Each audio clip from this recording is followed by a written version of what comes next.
আমি রাজু। আমার একজন বেস্ট ফ্রেন্ড আছে, তার নাম সুমনা। ইউনিভার্সিটির প্রথম দিনেই আমাদের পরিচয়। এরপর থেকে আমাদের বন্ধুত্ব গড়ে ওঠে। আমরা একজন আরেকজনের পেটের কথা জানতাম, একজন আরেকজনের সাথে সব কিছু শেয়ার করতাম। কিন্তু একদিন আমার বেস্ট ফ্রেন্ড বউ হয়ে আমার ঘরে এলো। শুরু হলো আমাদের টম অ্যান্ড জেরির জীবন। ভালোবাসা, খুনসুটি, রাগ, ঝগড়া, মারামারি সব কিছুই ছিল আমাদের মাঝে। চলুন তাহলে আপনাদের সেই গল্পটাই শোনাই। দোস্ত, কোথায় তুই? আজকে ইউনিভার্সিটিতে ওরিয়েন্টেশন ক্লাস, কোনোভাবে মিস করা যাবে না। তাড়াতাড়ি রেডি হয়ে নে। আমি সেই কখন থেকে রেডি হয়ে বসে আছি। তুই কোথায়? তোর তো কোনো খবর নেই। আমি তো এইমাত্র বাসা থেকে বের হলাম, অপেক্ষা কর, আমি তোকে পিক আপ করে নিচ্ছি। আজ আমাদের ইউনিভার্সিটিতে প্রথম দিন। আমি আমার বন্ধু সুমনকে ফোন দিয়েছিলাম। আমি আর সুমন ইন্টারমিডিয়েটে একসাথেই পড়তাম। আমরা দুজন ঢাকা ইউনিভার্সিটিতেও একই সাবজেক্টেই চান্স পেয়েছি। এরপর আমি সুমনের বাড়ির সামনে গিয়ে সুমনকে রিকশায় তুলে নিলাম। আমরা দুজনেই ইউনিভার্সিটিতে গেলাম। এরপর আমাদেরকে অভিনন্দন জানানো হলো। প্রথম দিনই ক্লাসে একটি মেয়েকে দেখতে পেলাম। আপনি হয়তো প্রশ্ন করতে পারেন, ক্লাসে তো অনেকজন মেয়ে থাকে, তাহলে একটা মেয়ে আসলো কোথা থেকে? আসলে বন্ধুরা, ক্লাসে অনেকজন মেয়ে ছিল, কিন্তু সবার মধ্যে থেকে সেই একটি মেয়েকেই আমার ভালো লেগে যায়। আমি আমার হৃদয়ের চোখ দিয়ে সেই মেয়েটিকে দেখছিলাম। সত্যি ওকে দেখে অপ্সরীর মতো লাগছিল। মনে হচ্ছিল কোনো স্বর্গের অপ্সরী পৃথিবীর বুকে নেমে এসেছে। দোস্ত, মেয়েটিকে দেখেছিস? মেয়েটির দিকে একটু দেখ। কোন মেয়ে? ক্লাসে তো কয়েক ডজন মেয়ে আছে। তুই কার কথা বলছিস? ওই যে নীল কালারের থ্রি পিস পরে আছে, ওই মেয়েটি। আমি মেয়েটির কথাই বলছি। আমার কোনো মেয়ে দেখতে হবে না। আমি মেয়েদের অনেক ভয় পাই। মেয়েদের দেখলেই আমার হাঁটু কাঁপে। ইউনিভার্সিটিতে পড়া মেয়েরা অনেক ডেঞ্জারাস হয়। আর প্রথম দিন ইউনিভার্সিটিতে এসেই তুই মেয়েদের দেখতে শুরু করে দিলি। সময় থাকতে নিজেকে শুধরে নে, নইলে পরে কিন্তু পস্তাতে হবে। আরে বেটা, মেয়েটিকে অনেক ভালো লেগেছে। মনে হচ্ছে ওকে অনেক দিন ধরে চিনি। ওর মায়াবী মুখটার দিকে তাকিয়ে থাকতে ইচ্ছা করছে। একবারের জন্য মেয়েটির দিকে তাকিয়ে দেখ। হয়েছে হয়েছে, আর বলতে হবে না। তুই এখন সিনেমার ডায়লগ বলতে শুরু করবি, এটা আমি খুব ভালো করে জানি। তুই মেয়েটিকে দেখতে থাক, আমার দেখতে হবে না। আমাদের ওরিয়েন্টেশন ক্লাস চলতেই থাকলো। সবাই ক্লাসে মনোযোগী ছিল, কিন্তু আমার মনোযোগ ছিল মেয়েটির প্রতি। এরপর ক্লাসটি শেষ হয়ে গেল। কখন যে ক্লাসটি শেষ হয়ে গিয়েছিল আমি বুঝতেই পারিনি। আমার মনে হচ্ছিল এইমাত্র আমি ক্লাসে ঢুকলাম। এই জন্যই হয়তো আইনস্টাইন বলেছিলেন, আপনার হাত একটা জ্বলন্ত চুলার উপর ধরে রাখুন, মনে হবে 1 ঘন্টা পার হয়ে গেছে। কিন্তু একজন সুন্দরী মেয়ের পাশে বসে 1 ঘন্টা বসে থাকুন, আপনার কাছে মনে হবে মাত্র 1 মিনিট পার হলো। ক্লাস শেষে আমি সুমনের সাথে বাইরে গেলাম। কি রে, তুই যে প্রথম দিনেই রোমিও হয়ে গেলি? মেয়েটির সম্পর্কে কিছু জানতে পারলি? না, তেমন কিছু জানতে পারিনি। তোকে বারবার করে বললাম মেয়েটিকে দেখতে, তুই তো ফিরেও তাকালি না। নিজের সামনে গিয়ে দাঁড়াতে ইচ্ছে করছে। সব বুঝতে পেরেছি, চল মেয়েটির সাথে পরিচিত হওয়া যাক। আরে না, এখন নয়, পরে একদিন পরিচিত হয়ে নেওয়া যাবে। আজকের মতো ছেড়ে দে। আজকে ইউনিভার্সিটির প্রথম দিন, প্রথম দিনে এত প্রেশার নেওয়া যাবে না। কি ব্যাপার মাম্মা, ভয় লাগছে নাকি?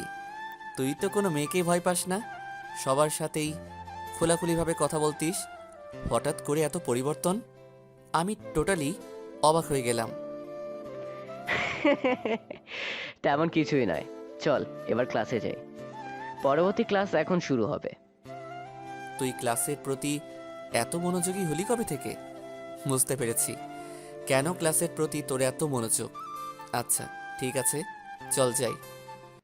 এরপর আমরা ক্লাসে গেলাম। স্যার ক্লাস নিতে থাকলেন, আর এদিকে আমি আমার ক্লাস করতেই থাকলাম। আশা করি বুঝতে পেরেছেন আমি কি বোঝাতে চাচ্ছি। হ্যাঁ বন্ধুরা, আমি সেই মেয়েটির দিকেই দেখছিলাম। ওর নাম তখনও পর্যন্ত জানতাম না। মেয়েটিকে দেখতে সত্যি অসাধারণ লাগছিল। সম্পূর্ণ ক্লাস জুড়ে শুধুমাত্র ওর মুখের দিকে চেয়েছিলাম। এরপর সেদিনের মতো ক্লাস শেষ হয়ে গেল। মেয়েটির সাথে আর দেখা হলো না। পরের দিন আবারও ইউনিভার্সিটিতে গেলাম। মোটামুটি কয়েকজন আমার বন্ধু হয়ে গেল, কিন্তু সেই মেয়েটির সাথে কথা বলার সাহস আমার হচ্ছিল না। ওর নাম ছিল সুমনা। প্রতিদিন তীর্থের কাকের মতো ওর আসার অপেক্ষা করতাম। এভাবেই প্রায় একটা মাস কেটে গেল। তোকে দিয়ে কিচ্ছু হবে না। এই 1 মাস ধরে মেয়েটিকে শুধুমাত্র দেখেই গেলি, আজ পর্যন্ত একটা কথা বলতে পারলি না। মেয়েটিকে আমাকে দেখিয়ে দিস, আমি সব কিছু ঠিক করে দেব। অনেকবার চেষ্টা করেছি দোস্ত, কিন্তু মেয়েটির সামনে গেলে মুখের ভাষা হারিয়ে ফেলি। তখন আর কিছু বলে উঠতে পারি না। হাত পা কাঁপতে শুরু হয়, মনে হয় অজ্ঞান হয়ে পড়ে যাব। তাহলে চল আজকে তোদেরকে পরিচয় করিয়ে দেই। মোটামুটি সবার সাথে আমার ফ্রেন্ডশিপ গড়ে উঠেছে, মেয়েটাকে আমায় দেখিয়ে দিস। দরকার নেই, কোনো দরকার নেই। আমি নিজেই পরিচিত হয়ে নেব। সময় আসুক, তারপর সব কাজে পাড়াপড়ি করতে নেই। বন্ধুরা, আমি একদিনও ক্লাস মিস করতাম না। ক্লাসে সব সময় সুমনার মুখের দিকে চেয়ে থাকতাম। আমার একটা গুণ ছিল, আর তা হচ্ছে আমি গান গাইতাম ও কবিতা লিখতাম। এজন্য ক্লাসের মোটামুটি সবাই আমার ভক্ত হয়ে গিয়েছিল, আর মেয়েরা তো আমার প্রতি ফিদা হয়ে গিয়েছিল। কিন্তু আমার ক্রাশ ছিল শুধুমাত্র সুমনা।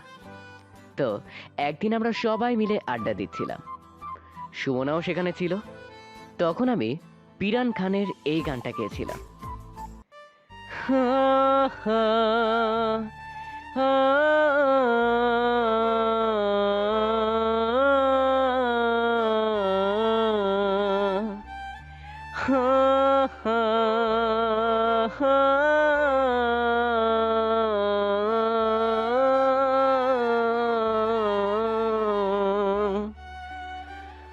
আমার সকল অভিযোগে তুমি, তোমার মিষ্টি হাসিটা কি আমি, আমার না বলা কথার ভাঁজে তোমার গানের কত সুর ভাসে।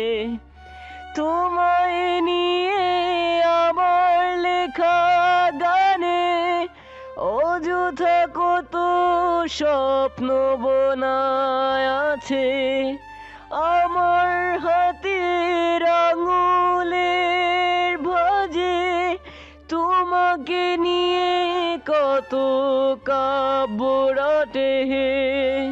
ভুলিনি তো আমি তোমার মুখে হাসি, আমার গাওয়া গানে তোমাকে ভালোবাসি।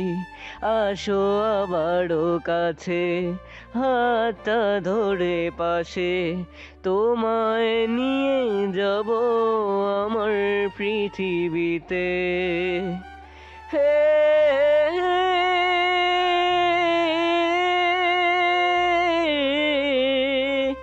এই পৃথিবীতে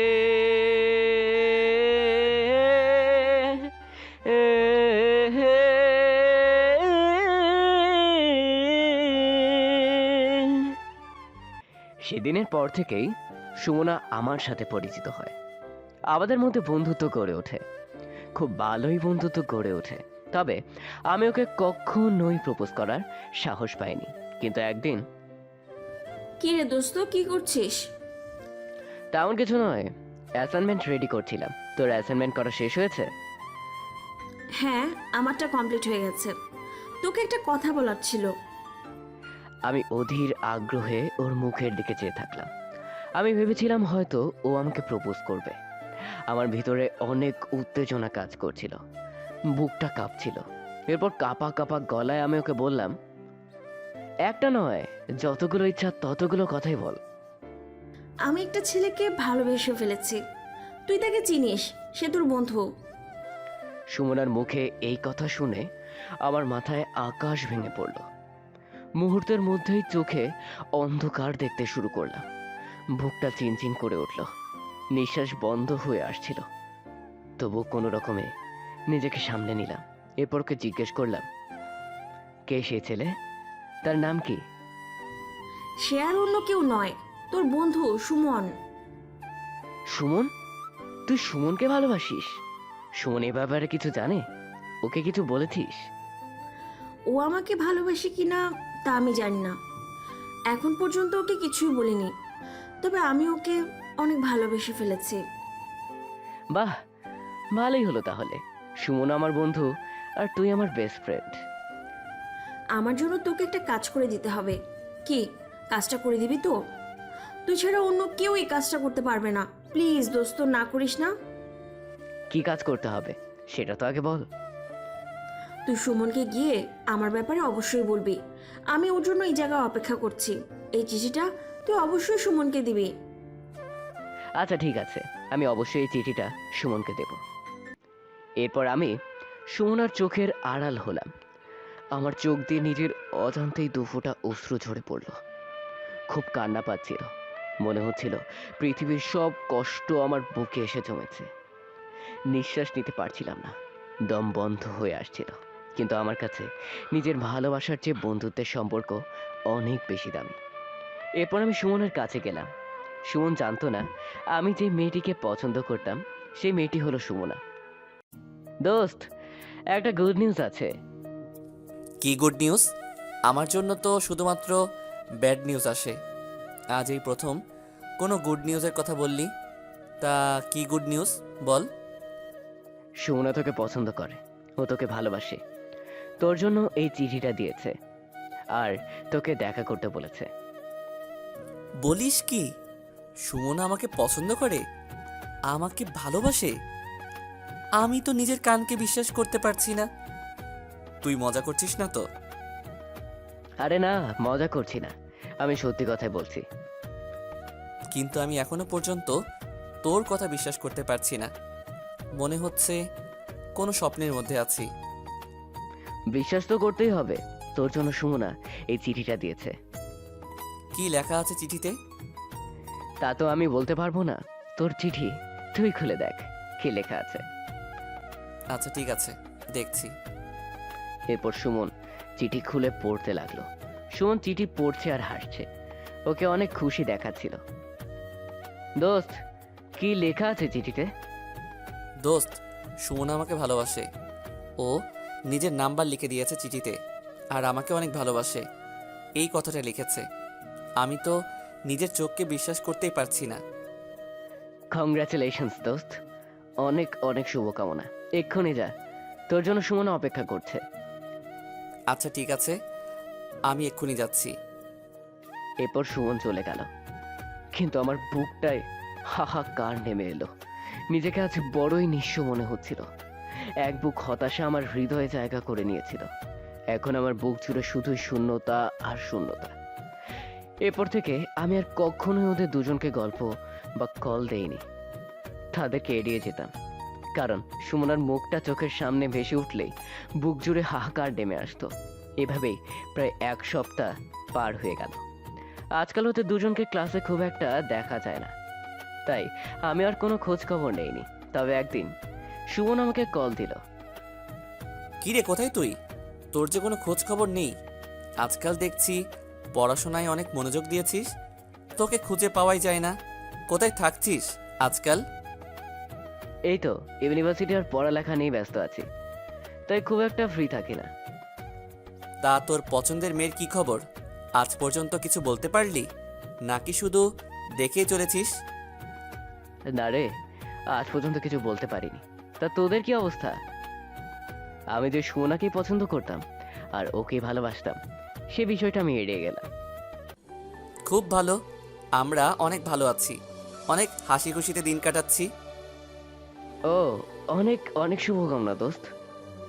শোন, তোকে একটা গুরুত্বপূর্ণ কথা বলার জন্য ফোন দিয়েছি। কি কথা বল। আগামীকাল আমরা বেড়াতে যাব। আমি চাই তুইও আমাদের সাথেই যাবি। না করতে পারবি না কিন্তু। তোরা গিয়ে ঘুরে আয়, অনেক মজা কর। আমার কাজ আছে দোস্ত, আমাকে জোর করিস না। আগামীকাল কোনো কাজ করতে হবে না। আমার জন্য আগামীকাল সকল কাজ থেকে ছুটি নিতে হবে। কি বন্ধুর জন্য এটুকু করতে পারবি না? সুমন আমার অনেক ভালো বন্ধু। আমার কাছে ভালোবাসার চেয়ে বন্ধুত্বের সম্পর্ক অনেক দামি। তাই ওকে আর না করতে পারলাম না। জানি হৃদয়ের কষ্টটা হয়তো দ্বিগুণ বেড়ে যাবে। সুমনার মুখটা দেখলেই হৃদয়টা আবারও হয়তো ক্ষত বিক্ষত হয়ে যাবে, কিন্তু আমার বন্ধুর জন্য এই কাজটা আমাকে করতেই হবে। আচ্ছা ঠিক আছে, আগামীকাল তোদের সাথে যাব। আচ্ছা ঠিক আছে, সকাল 9টায় তাহলে চলে আসিস। ওকে। এর পরের দিন ঠিক সকাল 9টায় ওদের সাথে আমার দেখা হলো। আমরা ঢাকার কিছুটা বাইরে ঘুরতে গেলাম। সুমনা একসাথে ঘুরে বেড়াচ্ছিল, আর আমি শুধু ওদের দেখছিলাম। তবে আমার হৃদয়ে রক্তক্ষরণ হচ্ছিল, সবকিছুই ফাঁকা ফাঁকা লাগছিল। এরপর সুমনা আমাকে ডাকলো। এই রাজু, এদিকে আয়, আমাদের কয়েকটা ছবি তুলে দে। একটু অপেক্ষা কর, আসছি। দেখুন বন্ধুরা, বন্ধুত্বের খাতিরে কত কিছুই করতে হয়।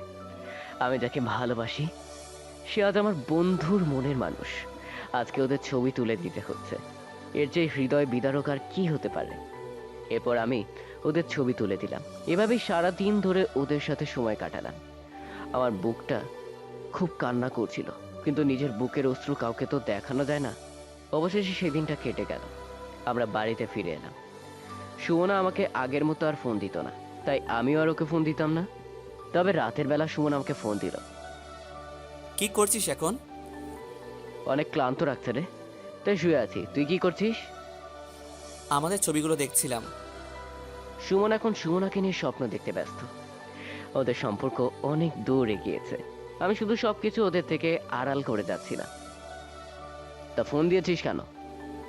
তোর মোবাইলে আমাদের যে ছবিগুলো আছে তা আমাকে একটু হোয়াটসঅ্যাপ করে দে।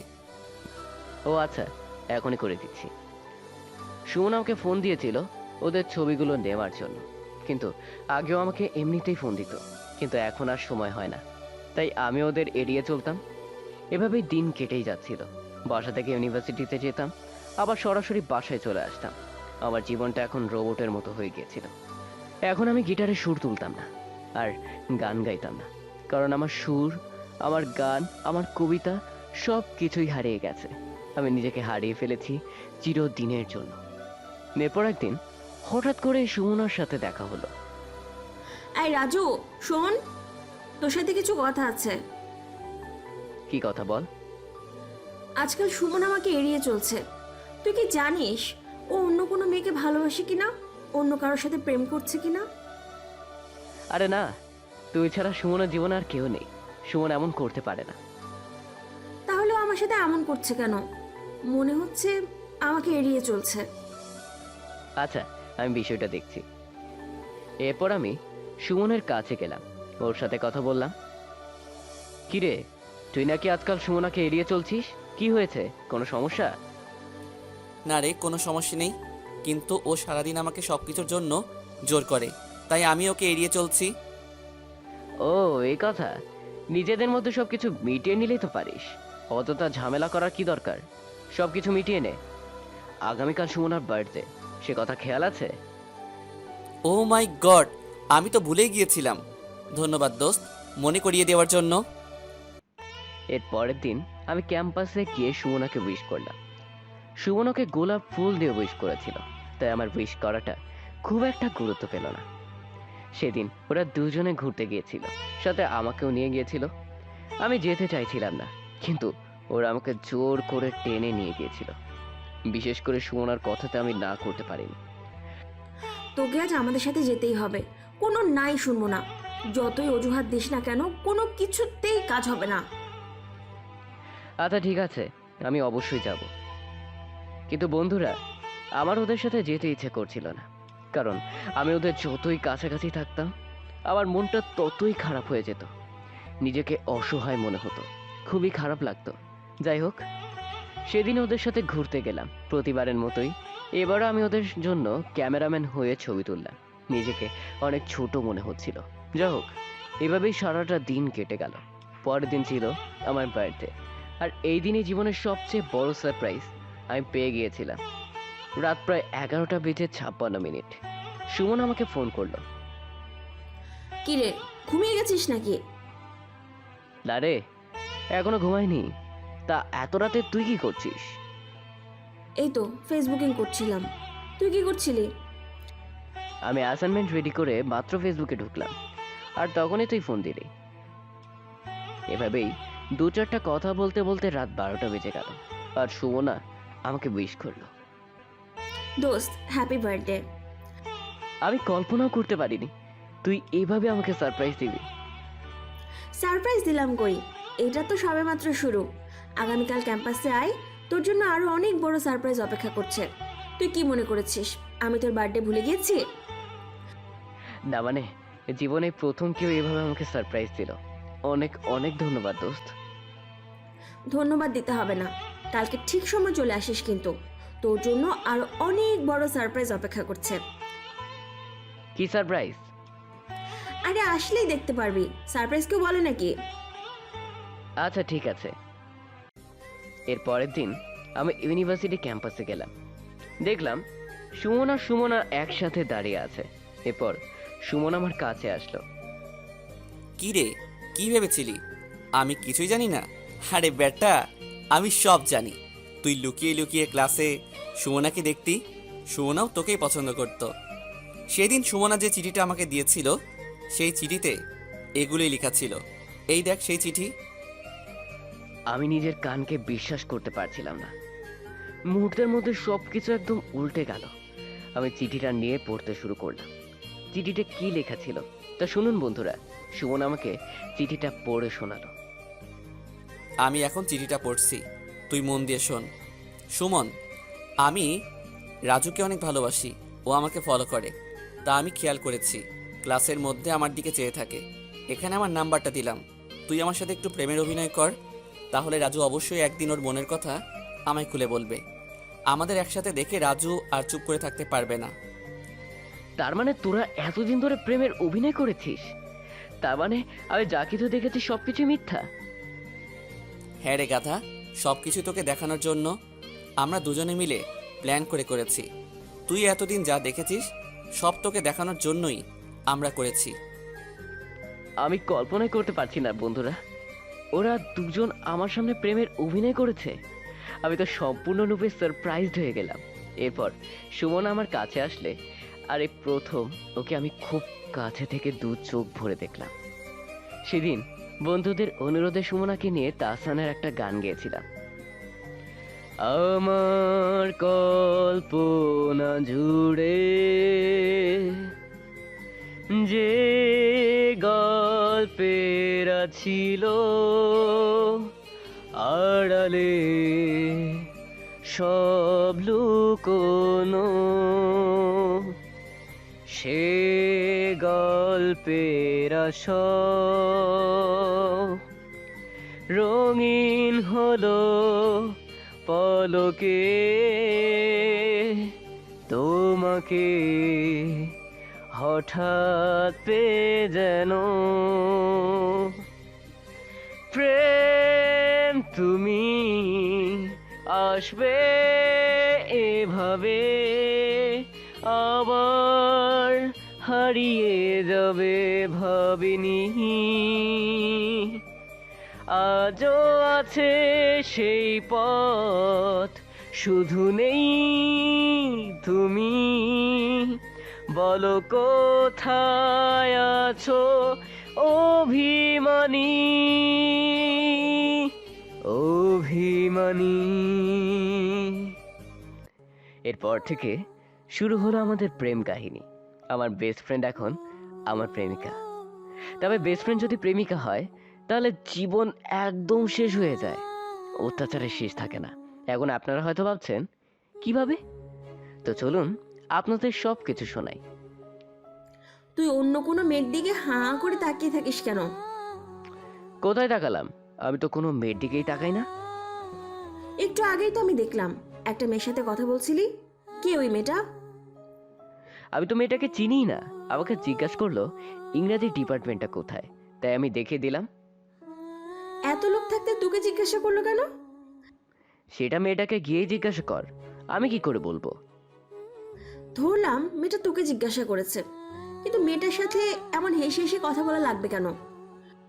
কি মহা বিপদ রে বাবা, হেসে হেসে কথা বললে সমস্যা কোথায়? সমস্যা আছে, আর কখনো কোনো মেয়ের সাথে কথা বলবি না। বন্ধুরা, বেস্ট ফ্রেন্ডের সাথে প্রেম করলে এমনই হয়। সুমন আমাকে সব সময় চোখে চোখে ডাকতো। আমি কোথায় যাচ্ছি, কার সাথে কথা বলছি, কখন কি করছি, সব কিছু ও খেয়াল করতো।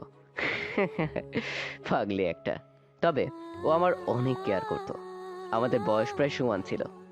তার উপর আমরা আবার বেস্ট ফ্রেন্ড ছিলাম, তাই আমাদের মাঝে ভালোবাসার কোনো কমতি ছিল না। কিন্তু মাঝে মধ্যে সুমন আমাকে বিভিন্ন বিষয় নিয়ে সন্দেহ করতো। এই তো 2 দিন আগেই আবারও লাগিয়ে দিয়েছিল। তুই অন্য কোনো মেয়ের সাথে ইনবক্সে চ্যাট করিস না তো? আরে না, তুই থাকতে এটা কি করে সম্ভব? কোনো মেয়ের সাথে চ্যাট করা আমার পক্ষে সম্ভব না। তাই না? আমাকে তোর ফেসবুকের পাসওয়ার্ডটা দে তো, আর জিমেলের পাসওয়ার্ডটাও দে। এখন এগুলো দিতে হবে? হ্যাঁ দিতে হবে, চেয়েছি যখন দিতেই হবে। আচ্ছা ঠিক আছে, দিচ্ছি। কিন্তু অকারণে আমাকে সন্দেহ করা যাবে না কিন্তু। বন্ধুদের মধ্যে অনেকেই কিন্তু এসএমএস দেয়। সে আমি দেখে নিব, তুই এখন আমাকে পাসওয়ার্ড দে। কি আর করা বন্ধুরা, অবশেষে ওকে আমি পাসওয়ার্ড দিলাম। তবে আগে যতটুকু ঝগড়া হতো, পাসওয়ার্ড দেওয়ার পরে আরো বেশি ঝগড়ার পরিমাণ বেড়ে যেতে থাকলো। কারণে অকারণেও ঝগড়া বাঁধিয়ে দিত, ছোটখাটো বিষয়ে অনেক বড় করে দেখতো। রিয়ার সাথে এত কথা বলিস কেন? আমি ছাড়া অন্য মেয়ের সাথে কোনো কথা যেন বলা না হয়। আরে রিয়া তো অ্যাসাইনমেন্টের বিষয়ে আমার সাথে আলাপ করছিল, তাই ওকে একটু হেল্প করছিলাম। এখানে দোষের কি হলো? এত ছেলে থাকতে তোর হেল্প করা লাগবে কেন? আমার কিন্তু মোটেও ভালো লাগেনি। তুই আর কখনো রিয়ার সাথে চ্যাট করবি না। আচ্ছা বাবা, ঠিক আছে, আর কখনো রিয়ার সাথে চ্যাট করব না। এবার খুশি তো? হ্যাঁ, এবার ঠিক আছে। বন্ধুরা, আমার মনে হয় না পৃথিবীতে আর কেউ এতটা প্রেশারের মধ্যে থাকে যতটা আমি থাকি। সারাদিন আমাকে এভাবে বলতেই থাকে, এটা করা যাবে না, ওটা করা যাবে না, এখানে যাওয়া যাবে না, ওখানে যাওয়া যাবে না, ইত্যাদি ইত্যাদি। আমি এখন রিলেশনশিপে গিয়ে অনেক ক্লান্ত হয়ে পড়েছি। মনে হচ্ছিল সুমনার হাত থেকে রেহাই পেলে বেঁচে যেতাম। এরপর আমি আমার গ্রামের বাড়িতে বেড়াতে গিয়েছিলাম, কিন্তু শান্তিতে থাকতে পারিনি। সুমনা কি করছিল শুনুন তাহলে। বাড়িতে গিয়ে আমাকে ভুলেই গেছিস দেখছি। আমি কে তা কি মনে আছে? তোকে ভুলবো কি করে? আমি চাইলেও তুই আমাকে কখনো তোকে বলতে দিবি না। কিছু বললি? না, তেমন কিছু নয়। বললাম তোকে ভোলা সম্ভব নয়। তো ঢাকায় ব্যাক করছিস কবে? এই তো খুব জলদি, আর 2 দিন পরে ফিরবো। ইতিমধ্যেই 3 দিন পার হয়ে গেছে, আরো 2 দিন। অনেকদিন পর এসেছি তো, তাই আর যেতে ইচ্ছা করছে না। মনে হচ্ছে এখানেই থেকে যাই। তাহলে ওখানেই একবারে থেকে যা, ঢাকাতে আর আসতে হবে না। তুই কালকেই চলে আসবি, আমার একটুকুও ভালো লাগছে না। বন্ধুরা, এখানে যদি আমি আর একটা কথাও বলতাম তাহলে ও লঙ্কা কাণ্ড বাজিয়ে ফেলতো, তাই কোনো উপায় ছিল না। অবশেষে আমাকে খুব জলদি ঢাকাতে ফিরে আসতেই হলো। কিরে, তোর বেড়ানো হলো? বাড়িতে গিয়ে শান্তি নাই রে দোস্ত। সারাদিন শুধু ফোন দেয় আর জিজ্ঞাসা করে কোন দিন আসবো। মেয়েটা আমার জীবন একদম জ্বালিয়ে পুড়িয়ে ছাই করে দিল। তোর বাড়িতে সুমনার সম্পর্কে সবকিছু জেনে গেছে নাকি? না রে, এখনো পর্যন্ত কিছু জানতে পারেনি। তবে সোনা যা শুরু করেছিল, আর একটু হলেই হয়তো বা বাবা সব জানতে পারতো। তা তোর গার্লফ্রেন্ড কোথায়? জানি না কোথায়, দেখ হয়তো রাগ করে গাল ফুলিয়ে বসে আছে। দোস্ত, ভুলেও সমবয়সী কারোর সাথে প্রেম করিস না, আর নিজের বেস্ট ফ্রেন্ডের সাথে তো আরোই না। তোর অবস্থা শাখের করাতের মতো। তা কবে বিয়ে করছিস? দেখা যাক। এমনিতে অনেক অত্যাচারে রয়েছি, বিয়ে করলে কপালে কি আছে তা খুব ভালো করে বুঝতে পারছি। ও নো, তোর পিছনে তাকিয়ে দেখ। পিছনে তাকিয়ে দেখবো কেন? কি হয়েছে? তাকালেই বুঝতে পারবি, একবার খালি তাকিয়ে দেখ। বন্ধুরা, আমি পিছনে তাকিয়ে দেখি সুমনা আমার পিছনেই দাঁড়িয়ে আছে। অর্থাৎ আমি সুমনের সাথে এতক্ষণ ধরে যা যা বলেছি সব কিছুই ও শুনেছে। আজকে আমার 12টা বাজবে। আজকে আমার আর রেহাই নেই। ভয়ে ভয়ে ওর মুখের দিকে তাকিয়ে বললাম, কেমন আছিস তুই? আমি তোকে সবসময় জ্বালাই তাই না? তোর উপরে অত্যাচার করি, তোকে খুব বিরক্ত করি। না তো, আমি তো এগুলো এমনি বলেছি। আর বাড়িয়ে বাড়িয়ে মিথ্যা বলতে হবে না, আমি সব শুনেছি। আজকে থেকে তোর পাসওয়ার্ড আমি আর রাখবো না, তোর সাথে আর কোনো কথাই বলবো না। তোর যা ইচ্ছে তুই তাই কর। সুমনা অনেক রেগে গিয়েছিল। ওকে আমি আর শান্ত করতে পারছিলাম না, কি করব কিছুই বুঝতে পারছিলাম না। অবশেষে অনেক অনুরোধ করার পরে ও আমার কথা শুনলো। আমি ওকে বোঝাতে সক্ষম হলাম। এরপর একদিন হঠাৎ করে বাড়ি থেকে বাবা ফোন দিলেন। কেমন আছিস? কি করছিস তুই? এই তো বাবা, ভালো আছি। তেমন কিছু করছিলাম না, তুমি কেমন আছো? আমি ভালো আছি। শোন, তোকে একটা গুরুত্বপূর্ণ কথা বলার জন্য ফোন দিয়েছি। হ্যাঁ বলো বাবা, আমি শুনছি। ঢাকাতে আমার একজন বন্ধু আছে, ওর নাম হচ্ছে রফিকুল ইসলাম। আমি আমার বন্ধুর সাথে কথা বলেছি, ওর একটা মেয়ে আছে। কালকে তুই ওর মেয়ের সাথে দেখা করবি। কেন বাবা, কি হয়েছে? যা বলছি তাই শোন, বাকিটা পরে বলবো। জানি না বাবা আবার কি প্ল্যান করেছে। এখন হয়তো তার বন্ধুর মেয়েকে বিয়ে করতে বলতে পারে, তবে বাবাকে কিছু বলার সাহস পেলাম না। কি আর করা, বাবার আদেশ মানতেই হবে। আমি একটি রেস্টুরেন্টে বাবার আদেশ মতো তার বন্ধুর মেয়ের সাথে দেখা করতে গেলাম। অবশ্যই এ ব্যাপারে আমি সুমনাকে কিছুই জানাইনি। যদি ওকে জানাতাম তাহলে আমাকে হয়তো দেখা করতেই দিত না। যাই হোক, আমি রেস্টুরেন্টে গিয়ে বসে থাকলাম, কিন্তু মেয়েটির দেখা পেলাম না। কিন্তু দেখা পেলাম সুমনার, অর্থাৎ যেখানেই বাঘের ভয়ে সেখানে শুনতে হয়। আমার ক্ষেত্রেও ঠিক এমনটাই হলো। তুই এখানে কি করছিস? না মানে, সুমনকে সাথে নিয়ে এসেছিলাম, দুজনে কফি খেতে এসেছি। ঘরের মধ্যে বসে থাকতে ভালো লাগছিল না, তাই দুজনে বের হলাম। এরপর সুমনকে ডাক দিলাম। আরে সুমনা, তুমি এখানে কি করছো? এমনিতেই বের হলাম আর কি। সুমনাকে আমি মিথ্যে বললাম, কারণ যদি ও একবার শুনতে পায় আমি অন্য কোনো মেয়ের সাথে দেখা করতে এসেছি তাহলে সম্পূর্ণ রেস্টুরেন্ট মাথায় তুলে ফেলবে। ও আচ্ছা। তা তুই এখানে কি করছিস? এদিক দিয়ে যাচ্ছিলাম, একটু ক্লান্ত লাগলো, তাই ভাবলাম এক কাপ কফি খেয়ে নিই, এজন্য এখানে আসলাম। এভাবেই আমি আর সুমনা কথা বলতে থাকলাম। ঘন্টার পর ঘন্টা কেটে গেল, কিন্তু সে মেয়েটি আর আসলো না। যাই হোক, সুমনার হাত থেকে রেহাই পেয়েছি, এটাই অনেক। সেদিন বাসায় ফিরে গিয়ে বাবাকে ফোন দিলাম। বাবা, তোমার বন্ধুর মেয়ে রেস্টুরেন্টে আসেনি। আমি তো সেখানে গিয়ে ঘন্টার পর ঘন্টা বসেছিলাম, কিন্তু সে মেয়েটির সাথে দেখা হয়নি। একটু অপেক্ষা কর, আমি আমার বন্ধুর কাছে ফোন দিচ্ছি। এর কিছুক্ষণ পরে বাবা আবারও আমাকে ফোন দিলেন। আমার বন্ধুর মেয়ে রেস্টুরেন্টে গিয়েছিল। তুই রেস্টুরেন্টে গিয়েছিলি তো? হ্যাঁ বাবা, আমি অবশ্য গিয়েছিলাম। আমি সুমনকেও আমার সাথে নিয়ে গিয়েছিলাম। আমার কথা বিশ্বাস না হলে তুমি সুমনকে জিজ্ঞেস করে দেখতে পারো। কিন্তু আমার বন্ধু বলল ওর মেয়ে নাকি রেস্টুরেন্টে গিয়েছিল, কিন্তু তোর দেখা পায়নি। তাহলে হয়তো মেয়েটি অন্য কোনো রেস্টুরেন্টে গিয়েছিল। আচ্ছা, যাই হোক না কেন, আগামীকাল তুই আবারও যাবি। মেয়েটি আগামীকাল আবারও আসবে, তুই মেয়েটির সাথে অবশ্যই দেখা করবি। আচ্ছা বাবা, ঠিক আছে।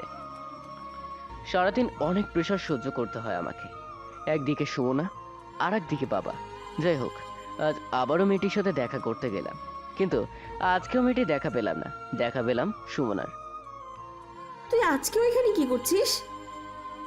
আমি আর মিথ্যে কথা বলতে পারলাম না, তাই সুমনাকে সব কিছু খুলে বললাম। আসলে কি হয়েছে জানিস, আমার বাবা তার এক বন্ধুর মেয়ের সাথে দেখা করতে বলেছিল, তাই গতকাল এখানে আমি এসেছিলাম।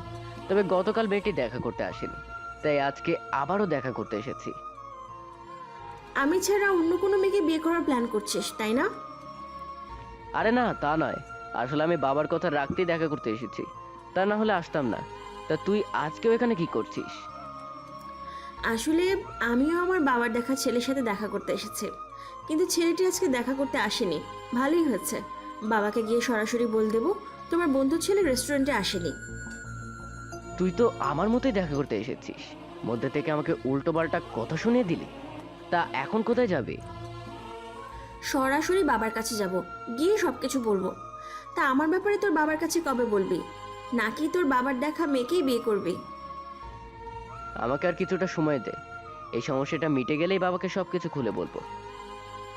আচ্ছা ঠিক আছে, মনে থাকে যেন। মনে থাকবে, মনে থাকবে। এরপর আমরা রেস্টুরেন্ট থেকে ফিরে আসলাম। রাতের বেলায় বাবাকে ফোন দিলাম। মেয়েটির সাথে দেখা করেছিলি? আমি দেখা করতে গিয়েছিলাম, কিন্তু আজ কমিটি দেখা করতে আসেনি। তুমি তোমার বন্ধুকে বলে দিলো। আমি আর দেখা করতে যেতে পারবো না। অযথা অযথা 2 দিন গিয়ে ঘুরে আসলাম। কি আজকেও ওর মেয়ের দেখা করতে আসেনি? আমি কালকেই ঢাকায় আসছি। কালকেই আমি সরাসরি ওর বাসায় গিয়ে কথা বলবো। তুমি কালকেই আসবে, দরকার হলে আমি আরেকদিন দেখা করতে যাব। কষ্ট করে তোমার ঢাকায় আসতে হবে না বাবা। বাবাকে এই কথা বললাম কারণ বাবা যদি ঢাকায় আসে তাহলে হয়তো তার বন্ধুর মেয়ের সাথে আমার বিয়ে দিয়েই ছাড়বে। আর আমি যদি মেয়েটির সাথে কথা বলে কোনো রকমের পরিস্থিতি হ্যান্ডেল করতে পারি তাহলে সুমনার কথা বাবাকে বলতে পারবো। কিন্তু বাবা আমার কোনো কথা আর শুনলেন না। বাবা অবশেষে ঢাকায় আসলেন। তবে আমি অবশেষে অনেক সাহস সঞ্চয় করে সুমনার কথা বাবাকে বললাম, বাবা তোমাকে আমি কিছু কথা বলতে চাই। কি কথা বল? আসলে আমি একটা মেয়েকে ভালোবাসি। আমি ওই মেয়েটাকে বিয়ে করতে চাই। কি এত বড় কথা? এইবার বুঝতে পারছি কেন তোর সাথে আমার বন্ধুর মেয়ের সাক্ষাৎ হয়নি। তুই ইচ্ছা করে রেস্টুরেন্টে যাসনি। রেস্টুরেন্টে না গিয়ে আমাকে মিথ্যা বলছিস। বাবা আমি রেস্টুরেন্টে গিয়েছিলাম কিন্তু তোমার বন্ধুর মেয়ের সাথে দেখা হয়নি। আর দেখা হলেও তাকে আমি বিয়ে করতে পারতাম না। তুমি একবার সুমনার সাথে দেখা করো, সুমনাকে তোমার অবশ্যই ভালো লাগবে। আগে আমি আমার বন্ধুর সাথে দেখা করব, ওর মেয়ের সাথে দেখা করব, তারপর তোর সব কথা শুনবো। আমি বুঝতে পারলাম খুব কঠিন পরিস্থিতির মধ্যে আমি পড়ে গেছি। এখন যদি বাবা আগে তার বন্ধুর মেয়ের সাথে দেখা করে আর মেয়েটিকে যদি পছন্দ হয়ে যায় তাহলে সুমনা আমাকে মেরেই ফেলবে। তাই বাবাকে আবার বললাম, বাবা তুমি শুধুমাত্র একবার দেখা করো, সুমনাকে তোমার অবশ্যই ভালো লাগবে। আমি তোর কোনো কথা শুনবো না। তুই আমার সাথে এখন চল। এখন আমার বন্ধুর অফিসে যাব। আমি আর কোনো উপায় দেখলাম না। বাধ্য ছেলের মতো বাবার সাথে তার বন্ধুর অফিসে গেলাম। বাবার বন্ধুর সাথে পরিচিত হলাম। বাবা তার বন্ধু দুজনেই গল্প করছিলেন। এরপর বাবার সাথে আমি ফিরে এলাম। রাতের বেলা বাবার বন্ধুর বাসায় যেতে হবে। আমি সুমনাকে কিছুই জানাইনি। বাবা যা যা বলেছিলেন বাধ্য ছেলের মতো সব শুনছিলাম। ইতিমধ্যেই সন্ধ্যা গড়িয়ে রাত 8টা বেজে গেল। চল, আমার বন্ধু অপেক্ষা করছে, ওদের বাসায় যাওয়া যাক। বাবা না গেলে হয় না? মানে কি বলতে চাইছিস? তুই কি আমার সাথে যাবি নাকি যাবি না, এটা আগে বল। আমি আর কিছু বলে সাহস পেলাম না। আচ্ছা ঠিক আছে বাবা, চলো। এরপর আমি আর বাবা তার বন্ধুর বাসায় গেলাম। আমরা তাদের বাড়িতে প্রবেশ করলাম। বাবা তার বন্ধুর সাথে গল্প জমিয়ে তুললেন আর এদিকে আমি চুপচাপ বসে থাকলাম। খুব বিরক্ত লাগছিল কিন্তু কিছু করার ছিল না। এর মধ্যে সুমনা আমাকে ফোন দিল। ফোন রিসিভ করার মতো সময় বা পরিস্থিতি ছিল না, তাই আমি ফোনটা কেটে দিলাম। বুঝতে পারছিলাম পরে সুমনা এই জন্য আমার 12টা বাজাবে, কিন্তু কিছু করার ছিল না। যা হোক, এরপর পাত্রী দেখার পালা। বাবার বন্ধুর মেয়ের সামনে আসলো। আমার বাবা ইন্টারভিউ নেওয়া শুরু করে দিল। কিরে, মেয়েটা তোর সামনে বসে আছে, একবার মুখ তুলে দেখ। কিন্তু আমি মেয়েটির দিকে তাকাইনি। সুমনার কথা বড্ড মনে পড়ছিল। এর কিছুক্ষণ পরে বাবা মেয়েটিকে জিজ্ঞেস করলে, মা, তোমার নাম কি? জি, আমার নাম সুমনা। সুমনার নাম শুনতেই আমার হার্টবিট বেড়ে গেল। আমি মেয়েটির মুখের দিকে তাকালাম। তাকিয়ে আমি একদম অবাক হয়ে গেলাম। বন্ধুরা, এটাই আমার সুমনা। সুমনা, তুই এখানে? সুমনা এতক্ষণ মাথা নিচু করেছিল। আমার গলা শুনতে পেয়েও মাথা উঁচু করে আমার দিকে তাকালো। রাজু, তুই এখানে কি করছিস? আমাদের বাবা মা বিষয়টা বুঝতে পারলেন না। তবে অবশেষে আমি তাদের সব কিছু খুলে বললাম। আমি রেস্টুরেন্টে সুমনার সাথে দেখা করতে গিয়েছিলাম। আমি কল্পনা করতে পারছি না বাবার বন্ধুর মেয়ে হচ্ছে সুমনা। সেই সুমনা যাকে আমি এত দিন ধরে ভালোবাসি। এরপর আমরা সেখান থেকে ফিরে এলাম। রাতের বেলায় আমার বন্ধু সুমনকে ফোন দিলাম। দোস্ত, আজ একটা অলৌকিক ঘটনা ঘটে গেছে। কি হয়েছে বলো? তোকে বাবার বন্ধুর মেয়ের কথা বলেছিলাম, মনে আছে? হ্যাঁ মনে আছে তো। সেই মেয়েকেই তো প্রথম দিন রেস্টুরেন্টে দেখতে গিয়েছিলাম, কিন্তু মেয়েটা আসেনি। মেয়েটা সেদিন রেস্টুরেন্টে এসেছিল, আমার সাথে দেখাও করেছিল। মেয়েটা কখন তোর সাথে দেখা করলো? আমি তো সব সময় তোর কাছেই ছিলাম, আর তুই তো নিজেই বললি মেয়েটা আসেনি। আরে সেই মেয়েটাই হচ্ছে সুমনা। মানে সব কিছু পরিষ্কার করে বল। মানে হচ্ছে সুমনা আমার বাবার বন্ধুর মেয়ে। সেদিন সুমনার সাথে দেখা করার কথা ছিল। ও মাই গড, এগুলো সব জানতে পারলি কিভাবে? আজকে আমি বাবার সাথে বাবার বন্ধুর বাসায় গিয়েছিলাম, গিয়ে দেখি সুমনাই আমার বাবার বন্ধুর মেয়ে। ও নো, তোদের লাভ স্টোরি তো নাটকের চেয়েও নাটকীয়। সত্যি অবিশ্বাস্য। তা তোদের বিয়েটা কবে হচ্ছে? খুব জলদি হতে চলেছে, বিয়ে হলে অবশ্যই জানতে পারবে। এর একটু পরেই সুমনা কল দিল, আমি কলটা রিসিভ করলাম। আমি ভাবতেও পারিনি তুই আমার বাবার বন্ধুর ছেলে। কিভাবে কি হয়ে গেল? সবকিছু স্বপ্নের মতো মনে হচ্ছে। ঠিক বলেছিস, কেমন যেন সবকিছু স্বপ্নের মতোই লাগছে। তাহলে অবশেষে পারিবারিকভাবে আমাদের বিয়ে হতে চলেছে। হ্যাঁ, পারিবারিকভাবেই আমাদের বিয়েটা হচ্ছে। আমাদের প্রেম সার্থক হয়েছে। হ্যাঁ ঠিক বলেছিস। আচ্ছা থাক, আজকে খুব ক্লান্ত লাগছে, আমি ঘুমিয়ে পড়লাম। বন্ধুরা, এর কিছুদিন পরেই আমাদের বিয়ের দিন ঠিক করা হলো। বিয়ের দিন আমি আমার ও সুমনার সকল বন্ধুদেরকে ইনভাইট করেছিলাম। অত্যন্ত ধুমধাম করে আমাদের বিয়ে হলো। বাসরাতে কি হলো শুনুন তাহলে। আমি বাসর ঘরে প্রবেশ করলাম। কিরে, তুই এত লম্বা ঘোমটা দিয়ে আছিস কেন? তোর সাথে এত লম্বা ঘোমটা মানাচ্ছে না। কি হলো, কিছু বলছিস না কেন?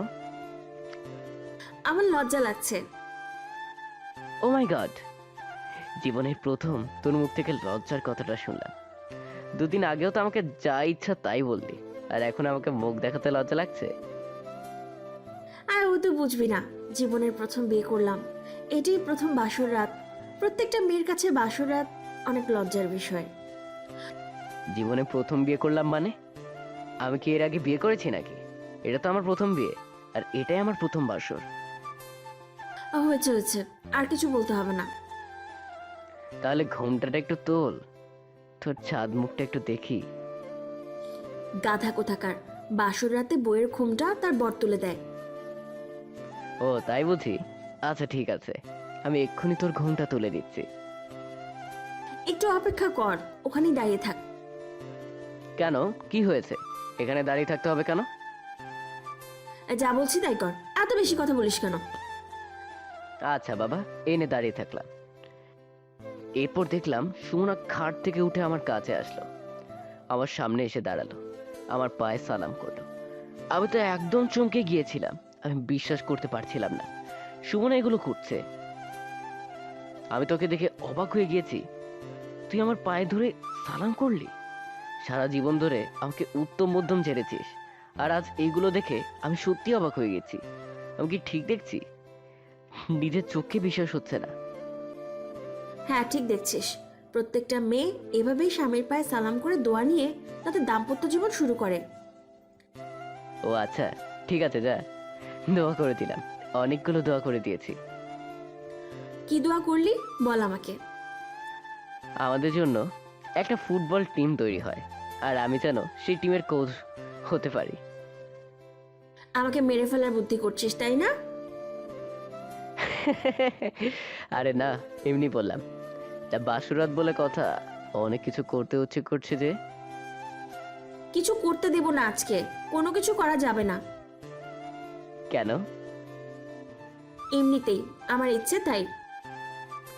এটা আবার কেমন ইচ্ছা? এত সুন্দর চাঁদনি রাত, এত সুন্দর ফুলের গন্ধ, আমার তো সহ্য হচ্ছে না। যাই বলিস না কেন, আমি কিচ্ছু করতে দিব না। এখন গিয়ে ঘুমিয়ে পড়। এটা কোনো কথা? বাসুরাতে কেউ ঘুমায় নাকি? বাসুরাত ঘুমিয়ে কাটানোর জন্য নয়। তাহলে কি করে কাটায় শুনি? গল্প করে, বউয়ের সাথে প্রেম করে বাসুরাত কাটাতে হয়। তুই যদি আজকে আমাকে ইমপ্রেস করতে পারিস তাহলে কিছু করতে দেব, নাইলে নয়। এটা আমার জন্য কোনো ব্যাপারই না। ওকে, তাহলে আমাকে ইমপ্রেস করে দেখা। বন্ধুরা, এরপরে আমি আমার বউকে একটি গান শুনিয়ে দিলাম। শীতল বাতাসে দেখেছি তোমায়, মেঘ মিলনে চেরা করোনা, মন চায় তোমায় আজি রাতে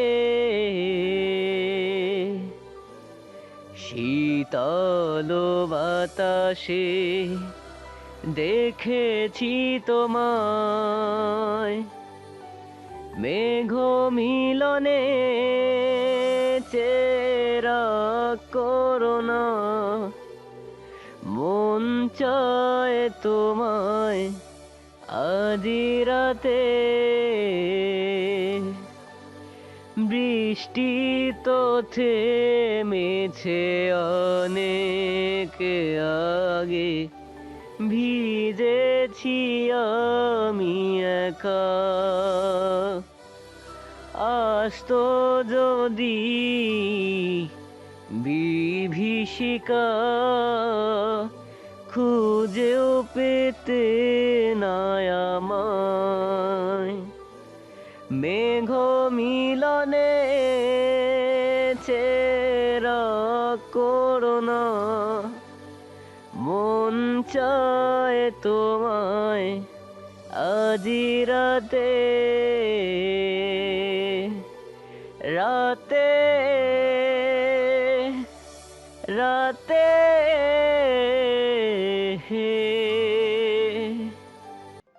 এই গান শুনেই আমার বউ একদম ফিদা হয়ে গেল। এরপর আমাদের বাসরাত হয়ে গেল। সকালবেলার ঘটনা শুনুন। এই কি করছিস? এত বেলা করে কেউ ঘুমায় নাকি? তাড়াতাড়ি ওঠ। মা, আর একটু ঘুমোতে দাও, অনেক ক্লান্ত লাগছে। কি বললি? আরে গাধা, আমি শুমো না, তোর মা নই, জলদি উঠে পড়। আমি চোখ খুলে দেখি আমার সামনে সুমনা। সুমনা আমাকে ডাকছে। ও মাই গড, কাল আমাদের বিয়ে, আর আমি আজ শুয়ে শুয়ে বিয়ের স্বপ্ন দেখছিলাম।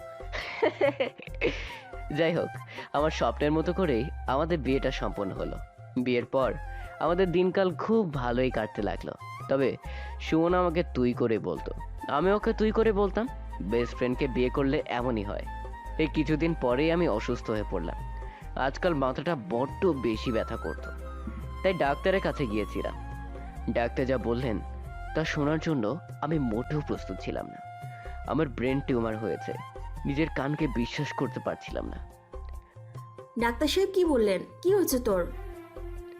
তেমন কিছু নয়, মাইগ্রেনের সমস্যা, 2 দিন পরেই সব ঠিক হয়ে যাবে। আমি সুমনাকে মিথ্যা বললাম, কারণ এত বড় মহাসত্যিটা ও এত সহ্য করতে পারবে না, তাই ওকে মিথ্যা বলতে বাধ্য হলাম। তবে দিন দিন আমার শারীরিক অবস্থার অবনতি হতে থাকলো। সুমনা কিছুটা আঁচ করতে পেরেছিল। আমি জানি তোর কি হয়েছে। আমি ডাক্তারের কাছে গিয়েছিলাম, আমি সব শুনেছি। তোর ব্রেন টিউমার হয়েছে, কিন্তু আমি তোকে হারাতে চাই না। আমাদের ভালোবাসার শক্তি দিয়ে তোকে আমি বাঁচিয়ে তুলব। তোকে যে বাঁচতে হবেই, আমাদের নতুন অতিথির জন্য হলেও তোকে বাঁচতে হবে। মানে?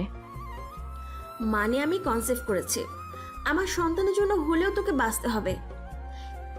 বন্ধুরা, জীবন কতটা বৈচিত্র্যময়, তাই না? জানি না আমি বাঁচবো কিনা। একটু আগেও আমি বাঁচার আশা হারিয়ে ফেলেছিলাম, কিন্তু দেখুন জীবন কতটা রহস্যময়। জীবন সত্যি নাটকের চেয়েও নাটকীয়। সুমনা কনসেপ্ট করেছে, ওর পেটে আমাদের সন্তান। আমাদের সন্তানের জন্য এখন আমাকে বাঁচতেই হবে। যে আমি বাঁচার আশা হারিয়ে ফেলেছিলাম, সে আমি এখন বাঁচতে চাই। আমার সন্তানের হাত ধরে হাঁটতে চাই। তবে দিন দিন আমার অবস্থার অবনতি হচ্ছিল। আমাকে হাসপাতালে ভর্তি করা হলো। আমি তোর কাছে বোঝা হয়ে গেছি, তাই না? কি বলছিস এসব? এটা তো আমাকে করতেই হবে।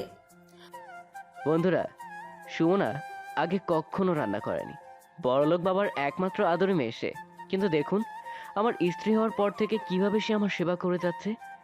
সে সুমনার আজ কতটা পরিবর্তন হয়ে গেছে। তবে ও আগের মতোই আমাকে শাসন করে, আগের চেয়েও বেশি, অনেক বেশি। 3 বেলা নিয়ম করে মুখে তুলে খাইয়ে দেয়, আমার সেবা করে, নিয়মিত ওষুধ খাইয়ে দেয়, সব সময় আমার পাশে থাকে, আমাকে চোখের আড়াল হতে দেয় না। এই সময় তোর রেস্ট নেওয়া উচিত। তোর ভেতরে আরেকজন রয়েছে, তার যত্ন নেওয়া উচিত। তুই দ্রুত সুস্থ হয়ে নে, তাহলে আমি রেস্ট নিতে পারবো। তোকে ছাড়া আমার এক মুহূর্ত ভাল লাগে না। তোকে চোখের আড়াল করতে ইচ্ছে করে না।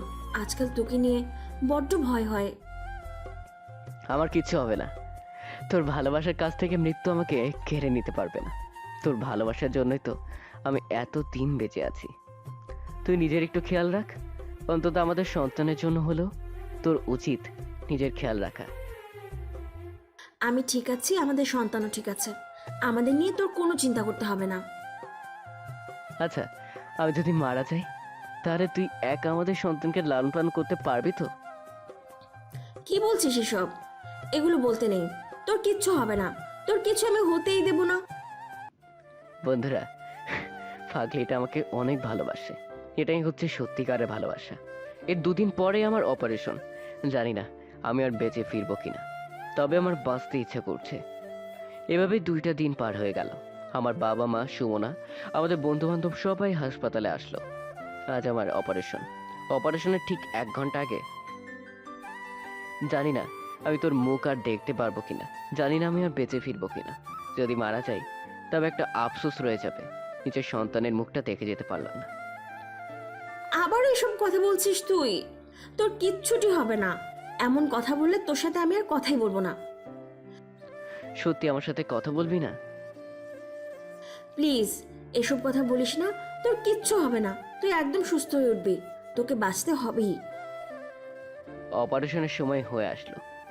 আমাকে অপারেশন থিয়েটারে নিয়ে যাওয়ার জন্য প্রস্তুত করা হলো, কিন্তু সুমনা আমার হাতটি ছাড়ছিলই না। আমার হাতটা শক্ত করে ধরেছিল। আমিও খুব ভয় হচ্ছিল। আমি তো আর কখনো ওর হাতটি ধরতে পারবো না, কিন্তু ওর হাত ছেড়ে দিতে হলো। ওর চোখের দিকে তাকিয়ে সেদিন জীবনে প্রথমবারের মতো অশ্রু দেখতে পেলাম। আমি ওকে কখনো সুমনাকে কাঁদতে দেখিনি, এই প্রথম ওর চোখের জল দেখতে পেলাম। আমাকে অপারেশন থিয়েটারে নেওয়া হলো। দীর্ঘ 6 ঘন্টা অপারেশন শেষে আমাকে বের করা হলো। আমি তখন অজ্ঞান হয়েছিলাম। অনেকক্ষণ পর আমার জ্ঞান ফিরল। চোখ খুলে আমি সুমনাকে দেখতে পেলাম। ডাক্তার কি বলেছেন? কোনো কথা বলবি না, চুপচাপ শুয়ে থাক।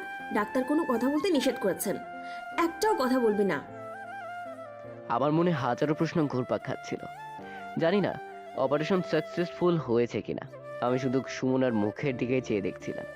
নিজেকে অনেক ক্লান্ত লাগছিল। কখন যে ঘুমিয়ে গেছিলাম তা বুঝতেই পারিনি। এরপর আমি জেগে উঠলাম। তখনও সুমনা আমার পাশেই বসেছিল। পাগলিটা আমাকে চোখের আড়ালেই হতে দেয়নি, সবসময় আমার কাছেই থেকেছে। এরপরও আমাকে বলল, তোর জন্য সুসংবাদ আছে। বলেছিলাম না আমাদের ভালোবাসা তোকে বাঁচিয়ে রাখবে।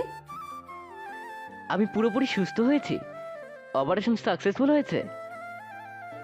হ্যাঁ, তোর অপারেশন সাকসেসফুল হয়েছে। তুই আবারও বাঁচবি। আমরা একসাথে বাঁচবো। আমরা একসাথে আমাদের সন্তানকে বড় করব। স্বামী হিসেবে সুমনার জন্য আমি কিচ্ছু করতে পারিনি, কিন্তু স্ত্রী হিসেবেও আমার জন্য সব কিছুই করেছে। আমি সবাইকে দেখতে পাচ্ছিলাম। সবাই অনেক খুশি হয়েছে।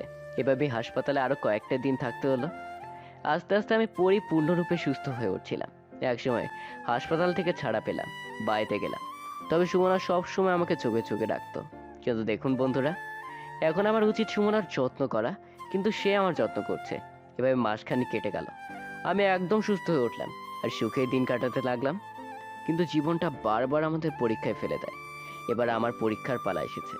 সামনেই সুমনার ডেলিভারি ডেট। আমি ওকে চোখে চোখে রাখতাম। তোকে কোনো কাজ করতে হবে না, তুই চুপচাপ শুয়ে থাক আর রেস্ট নে। যত কাজ আছে আমি করে দিচ্ছি। এই অবস্থায় তোকে কোথাও যেতে হবে না। আরে আমি এখন অনেক সুস্থ আছি, আমাকে নিয়ে তো টেনশন করতে হবে না। টেনশন করতে হয় না, টেনশন চলে আসে। তোকে যা বলছি তাই কর। তোর কোনো কাজ করতে হবে না, চুপচাপ বিছানায় শুয়ে থাক। আমি যেন বিছানা থেকে উঠতে না দেখি। আমি ওর খেয়াল রাখতে শুরু করলাম।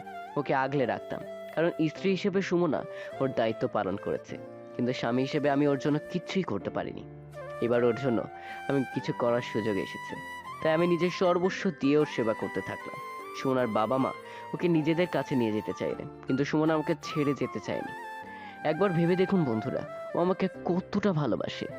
সত্যিকারের ভালোবাসার সম্পর্কের বন্ধন এমনই মজবুত হয়। কিন্তু হঠাৎ করে একদিন সুমনা নিচে পড়ে যায়। আমার পৃথিবীটা তখন অন্ধকারে ছেয়ে যায়। আমি ওকে দ্রুত হাসপাতালে নিয়ে গেলাম।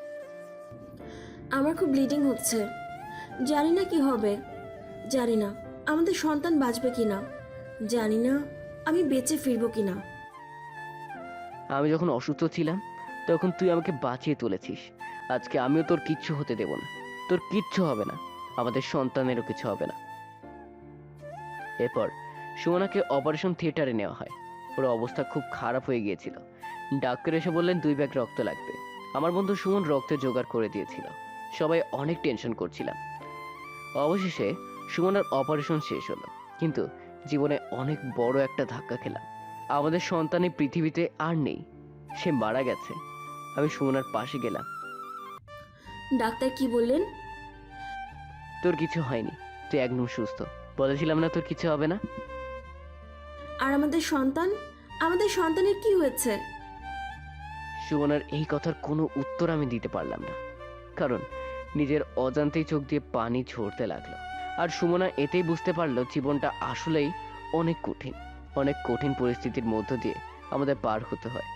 সুমনা এটা কোনোভাবেই মেনে নিতে পারছিল না। ওর চোখের অশ্রুর বাঁধ ভেঙে গিয়েছিল। ও অনবরত কাঁদতে লাগলো। আমি ওকে অনেক বোঝালাম, তবু আমাদের স্বপ্নটা পূরণ হলো না। এটা ভেবে সুমনা অনেক বেশি ভেঙে পড়েছিল। আমাদের সন্তান পৃথিবীর মুখ দেখতে পেল না, আমি মা ডাক শুনতে পেলাম না। স্রষ্টা হয়তো এটাই চেয়েছিলে। তুই কোনো চিন্তা করিস না, জীবন কিছু নিলে পরিণামে কিছু দেয়। তুই বেঁচে আছিস, এটাই আমার জন্য অনেক। আমি তোকে কখনোই হারাতে চাই না। আমি পৃথিবীর সব কিছু ছেড়ে দিতে রাজি আছি, তবু তোকে ছেড়ে দিতে আমি থাকতে পারবো না।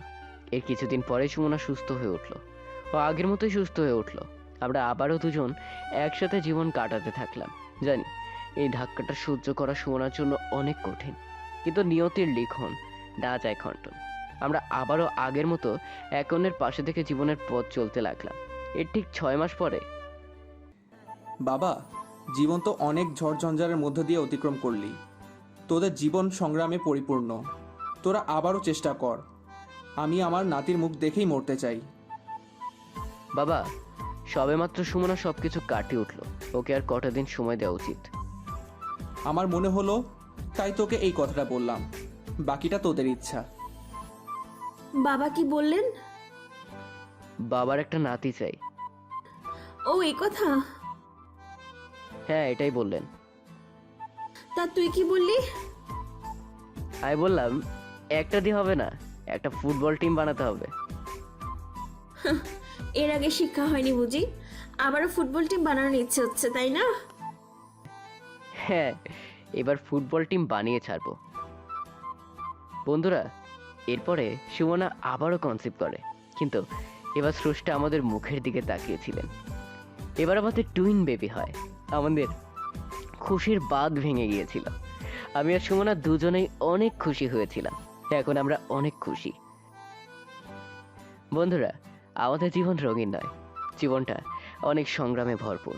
জীবনের প্রতিটি পর্যায়ে আপনাকে বিভিন্ন সমস্যা ফেস করতে হবে, তবে ধৈর্য সহ সকল সমস্যা ফেস করুন। সুদিন অবশ্যই আসবে, কারণ দুঃখের পরেই সুখ আসে। আর ভালোবাসার মানুষটির হাত কখনোই ছাড়বেন না। ভালোবাসা এই পৃথিবীকে বাঁচিয়ে রাখে। এই পৃথিবীর সবকিছুই ভালোবাসার জন্যই টিকে আছে। তাই ভালোবাসুন ভালোবাসার মানুষকে, ভালোবাসুন নিজের সর্বস্ব দিয়ে। ভালোবাসি ভালোবাসি ভালোবাসি।